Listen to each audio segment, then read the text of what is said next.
이 시간 우리에게 주신 하나님의 말씀은 사무엘하 19장 16절에서 30절입니다. 하나님의 말씀을 봉독합니다.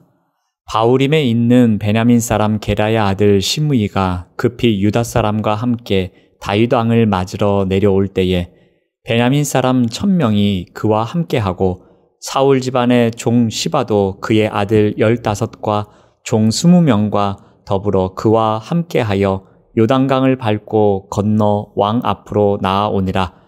왕의 가족을 건너가게 하며 왕이 좋게 여기는 대로 쓰게 하려 하여 나룻배로 건너가니 왕이 요단을 건너가게 할 때에 게라의 아들 시므이가 왕 앞에 엎드려 왕께 아뢰되 내 주여 원하건대 내게 죄를 돌리지 마옵소서. 내 주 왕께서 예루살렘에서 나오시던 날에 종의 패역한 일을 기억하지 마시오며 왕의 마음에 두지 마옵소서. 왕의 종 내가 범죄한 줄 아옵기에 오늘 요셉의 온 족속 중 내가 먼저 내려와서 내 주 왕을 영접하니이다 하니 스루야의 아들 아비새가 대답하여 이르되 시므이가 여호와의 기름 부으신 자를 저주하였으니 그로 말미암아 죽어야 마땅하지 아니하니이까 하니라. 다윗이 이르되 스루야의 아들들아 내가 너희와 무슨 상관이 있기에 너희가 오늘 나의 원수가 되느냐? 오늘 어찌하여 이스라엘 가운데서 사람을 죽이겠느냐? 내가 오늘 이스라엘의 왕이 된 것을 내가 알지 못하리오 하고 왕이 시므이에게 이르되 내가 죽지 아니하리라 하고 그에게 맹세하니라. 사울의 손자 무비보셋이 내려와 왕을 맞으니 그는 왕이 떠난 날부터 평안히 돌아오는 날까지 그의 발을 맵시내지 아니하며 그의 수염을 깎지 아니하며 옷을 빨지 아니하였더라. 예루살렘에서 와서 왕을 맞을 때에 왕이 그에게 물어 이르되 무비보셋이여 내가 어찌하여 나와 함께 가지 아니하였더냐 하니 대답하되 내 주 왕이여 왕의 종인 나는 다리를 절므로 내 나귀에 안장을 지워 그 위에 타고 왕과 함께 가려 하였더니 내 종이 나를 속이고 종인 나를 내 주 왕께 모함하였나이다. 내 주 왕께서는 하나님의 사자와 같으시니 왕의 처분대로 하옵소서. 내 아버지의 온 집이 내 주 왕 앞에서는 다만 죽을 사람이 되지 아니하였나이까. 그러나 종을 왕의 상에서 음식 먹는 자 가운데에 두셨사오니 내게 아직 무슨 공의가 있어서 다시 왕께 부르짖을 수 있사오리까 하니라. 왕이 그에게 이르되 내가 어찌하여 또 내 일을 말하느냐? 내가 이르노니 너는 시바와 밭을 나누라 하니 무비보셋이 왕께 아뢰되 내 주 왕께서 평안히 왕궁에 돌아오시게 되었으니 그로 그 전부를 차지하게 하옵소서 하니라. 아멘. 오늘 말씀의 제목은 용서, 회복의 증거입니다. 다윗이 유다 지파 사람들이 기다리는 길갈로 가기 위해 요단에 이르렀을 때입니다. 이때 다윗은 몇 명의 사람을 만납니다. 가장 먼저 찾아온 사람이 시므이입니다. 16절 말씀을 보면은 시므이가 급히 유다 사람과 함께 다윗 왕을 맞으러 내려왔다고 기록합니다. 시므이는 베냐민 사람입니다. 자기 지파에 상당한 자부심을 가진 자였습니다. 그래서 다윗 왕이 압살롬의 반역을 피하여 도망갈 때에 왕에게 돌을 던지며 혹독하게 저주했던 사람입니다. 자, 그런데 시므이의 마음이 분주해졌습니다. 17절 말씀을 보면은 요단강을 밟고 건너 왕 앞으로 나아왔다고 합니다. 시므이가 얼마나 급하게 달려왔는지 요단강을 발로 밟고 건넜다고 합니다. 이것은 마치 강을 발로 밟고 건너듯 매우 급하게 왔다는 것을 나타내는 의미입니다. 다윗이 죽은 줄로만 알았는데 그가 왕으로 섬겼던 압살롬이 죽고 다윗이 다시 왕이 돼서 돌아왔으니 이젠 죽었다 생각하고는 서둘러 와서 제발 목숨만 살려달라며 엎드려 빌고 있는 상황입니다. 시므이는 어떻게 합니까? 19절 마지막 부분을 보면은 기억하지 마시오며 왕의 마음에 두지 마옵소서. 시므이의 뉘우침이 진정성은 없어 보입니다. 하지만 다윗의 마음을 잘 알고 있었습니다. 자신이 한 일을 기억에서 지우기 힘들다고 인정도 합니다. 자신이 모욕한 일이 마음속에 남았을 것이라고 알고 있습니다. 그래서 기억하지 말 것과 마음에 두지 말 것을 요청하고 있습니다. 자, 이때 요압의 동생 아비새가 감히 여호와의 기름 부어 세우신 자를 저주하였으니 이런 놈은 죽여 마땅하다며 칼을 들어 그를 죽이려고 합니다. 자, 그런데 다윗이 어떻게 합니까? 하나님께서 자기에게 은혜를 베푸셔서 다시 이스라엘의 왕이 되게 하셨다는 겁니다. 이런 기쁜 날 사람을 죽여서는 안 된다며 시므이에게 내가 이 일로 죽지 아니하리라 하고 그를 살려줍니다. 보복하고 싶은 순간이었을 겁니다. 감정에 따라서 그를 죽일 수도 있었습니다. 그러나 다윗은 지금 순간에 무엇이 우선인지 분별을 정확하게 합니다. 다윗의 용서는 그만큼 다윗이 회복되었다는 증거였습니다. 이번에는 사울의 손자 무비보셋이 예루살렘에서 내려와서 다윗을 맞이합니다. 다윗이 그를 보고 묻습니다. 너는 어찌하여 나와 함께 가지 않았느냐? 다윗이 그를 왕의 식탁에 함께 앉아 먹도록까지 하였는데 다윗이 쫓겨갈 때에 함께 하지 않은 이유를 묻는 것입니다. 무비보셋은 자기가 두 다리를 저는 자니 나귀의 안장을 얹어 그 위에 타고 다윗을 따라가려 했다고 했습니다. 그런데 시바가 자신을 속이고 다윗에게 자신을 모함했다고 말합니다.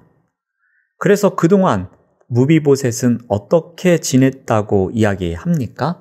24절 말씀을 봅니다. 그는 왕이 떠난 날부터 평안히 돌아오는 날까지 그의 발을 맵시내지 아니하였고 수염도 깎지 아니하였고 옷도 빨아입지 아니하였다고 말합니다. 이러한 무비보셋의 행동은 마치 부모의 상을 당한 자식처럼 왕위를 찬탈당한 다윗 왕의 고통에 적극 동참하고 있는 모습을 보여줍니다. 깊은 애도의 표현이었습니다. 이와 같은 무비보셋의 자세는 다윗 왕에 대한 그의 변치 않는 충성심을 보여준 것이었습니다. 더욱이 새로운 집권자인 압살롬이 보기에 다윗 왕을 위해서 이렇게 애도를 표시하고 있는 것을 보면은 아마도 압살롬에게 죽음을 당할 수도 있는 상황이었습니다. 그럼에도 불구하고 무비보셋은 오직 다윗 왕만을 섬기겠다고 하는 그의 굳은 의지를 보여준 행동이었습니다. 따라서 이러한 무비보셋의 모습은 말 많고 변덕스러운 악인들의 자기 변호와는 근본적으로 차이가 있었습니다. 다윗은 한눈에 그의 말이 거짓이 없다는 것을 알아챕니다. 자, 그런데 다윗이 어떠한 조치를 취합니까? 29절 말씀을 봅니다. 너는 시바와 밭을 나누라. 다윗은 더 묻지 않습니다. 시바에게 주었던 그의 밭을 시바와 반씩 나누어 가지라고 명령합니다. 다윗 왕은 무비보셋의 재산 중 절반만을 그에게 다시 환수시켜 줍니다. 이처럼 다윗이 절반만을 무비보셋에게 환수시킨 것은 분명히 무비보셋에 대한 불공평한 처사였습니다. 즉 다윗은 마땅히 무비보셋에게 모든 재산을 돌려주는 것이 공정한 일이었습니다. 다윗이 이러한 판정을 내린 것은 이스라엘 왕위에 복권하는 마당에 있어서 다윗은 어느 누구에게도 보복하기를 원하지 아니하였던 것입니다. 무비보셋과 시바 둘 다 살리기 위한 조치였습니다.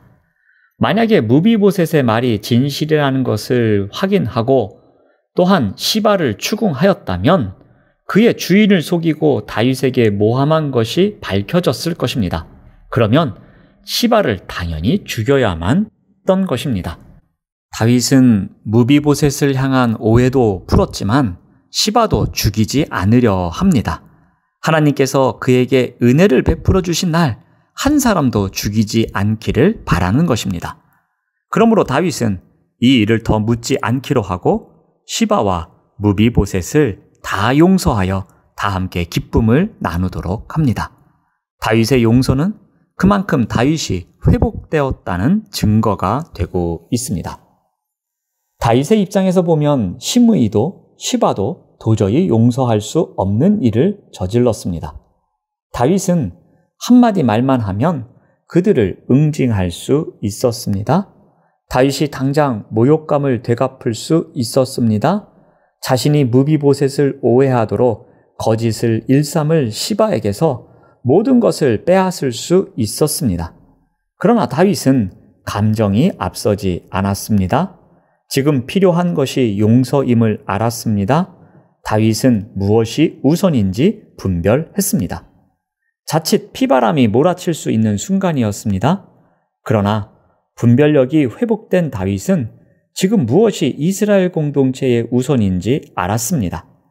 하나님의 은혜를 받은 자로서 용서와 포용이 필요한 때임을 분별했습니다. 그가 그의 아픔에서 회복되었다는 증거였습니다. 우리 또한 마찬가지입니다. 우리의 마음이 상할 때가 있습니다. 그래서 감정이 앞서서 그것을 보복하고 싶은 마음이 생기기도 합니다. 도저히 용서하고 포용할 수 없을 때라고 생각합니다. 그런데 그러한 때에 우리가 잠깐이라도 기도하며 생각해 봅시다. 이러한 감정이 옳은 것일까? 순간의 감정으로 행했을 때에 과연 내 마음은 위로를 얻을까? 내가 보복한다고 해서 결과가 달라질까? 하나님의 은혜를 입은 자로서 이렇게 해도 되는 것일까? 그런데 내 마음대로 말하고 행동한 것보다 용서와 포용이 있는 곳에 더 큰 기쁨이 있는 것을 발견할 때가 있습니다. 왜 그럴까요? 내가 성장하였기 때문입니다. 내가 이 순간에 용서할 수 있도록 분별한 나를 보며 흐뭇해하기 때문입니다. 잘했다고 스스로에게 칭찬해 줄 수도 있기 때문입니다. 하나님의 은혜를 받은 자로서 그 은혜를 나누었음에 감사의 기도가 나오는 것입니다. 용서는 회복의 증거입니다.